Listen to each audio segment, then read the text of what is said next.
Yan, dahil rest day ko nga ngayon, edi magluluto muna ako ng medyo masarap-sarap. Sabihin natin medyo masarap-sarap ng konti.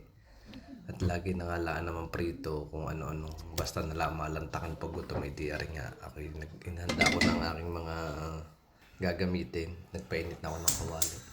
Yung kawaling ito galing Isilongga, maganda raw ito, di aking yung titistingin.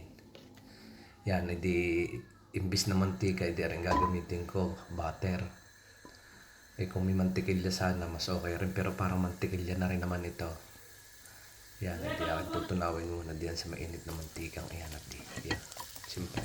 Lalagay ko na yung bawang. Yung ginahayat ko na bawang. Bahala na kayo kung anong gusto nyong galat. Yan, dahil ako'y nagmamadali, edi may malaki may maliit. At yan na nga, sinunod ko na siyempre ang sibuyas. Lagi naman yung dalawang yan, lagi na magkasama. Kaya yan, nilagay ko na rin yung aking karne. Yan ay baka. Binabad ko lang sa konting tuyo. Konti lamang. At nang mamaya itutuyo ko natin ng parang panglasa. Kaya halo-haloin natin ng konti. At yan, pagka pumula na, siguro mga 10 minutes, 15 minutes, nilalagay na natin yung pamintang iyan at saka tuyo. Yan, konting tuyo lang siguro mga 2 kutsara ulit dahil nilagyan na nga natin kanina. Tapos susunod natin yung oyster sauce. Mga 2 kutsara din lang. Yan. Halo-haloin na lang ulit natin. Hanggang sa ang lahat ay malagyan. Para humalo ng ayos sa buong amin. At yun, pinakuluan ko na ng mga 10 minutes ulit. Pinakuluan ko. Tapos yun, binuksan ko takay uling hinalo. Yan, ganyan-ganyan lang hanggang sa mapalambot natin. Tapos yan, maya siyempre, tatakpan ko uli yan. Kaya, nilagay ko muna pala yung sili. At nang medyo may konting anghang, hindi masarap sa kaldereta ang walang anghang. At yan, nilagay ko na rin ang rino. Yung rino yan, ang gumawa. Nung ako'y walang maisipang gawin at walang mabilhan ng rino, hindi ko'y sumubok gumawa niya homemade na yan. Ay ayos din naman nga eh. Lasang rino rin. Yan.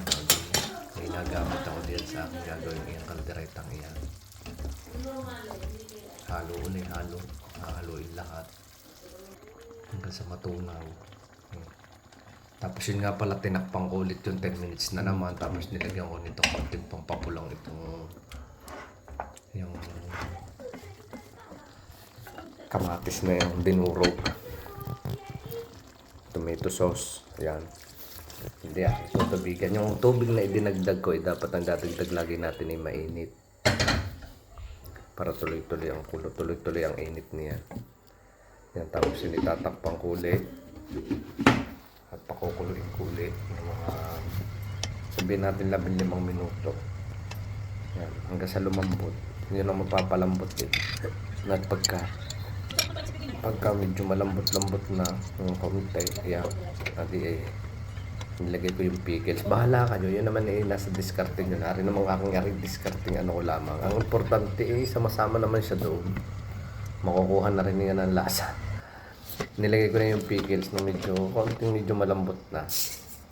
Tapos yun yan, dahil malapit ng maluto, ay sabi ko okay, gutom na nga. Ay nakita ko yung kaldero, ay wala palang kanin, hindi ako nagsahin muna. Yan. Sinala ko muna ang sinaing at para mamaya pagka naluto yung gabi kakain na ng aming hapunan pero gabi na.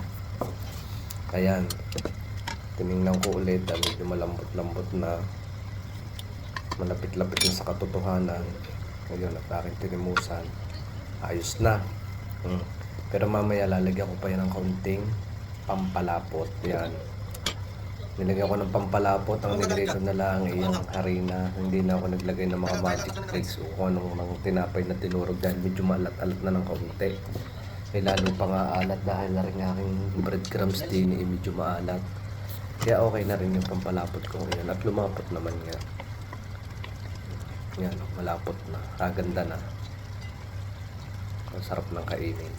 Sa iba, ang iba hindi naglalagay ng tomato sauce. Yung talagang kalderetang Batangas.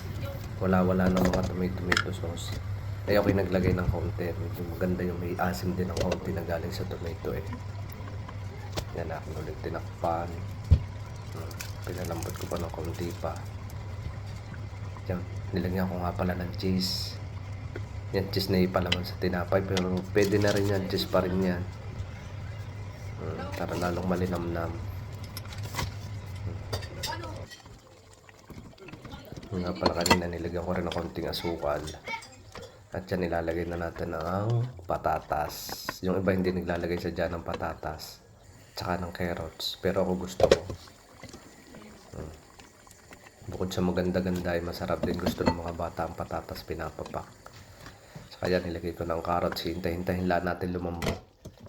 Siguro mga 5 to 10 minutes malambot na yan. Yan lang, ganyan lang ang paggagawa.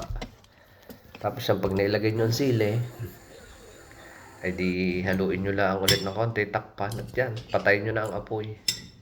Ayos na yan. At natin titikman kung ayos nga baga. Palibasa ako'y gutom na idea rin. Tinikman ko na muna bago ko tinawag ang aking mag-iina. Magaling na nakakauna. Yung tinikman na ni Mang Mario. Ayos daw, ayos. So, sige, bye-bye.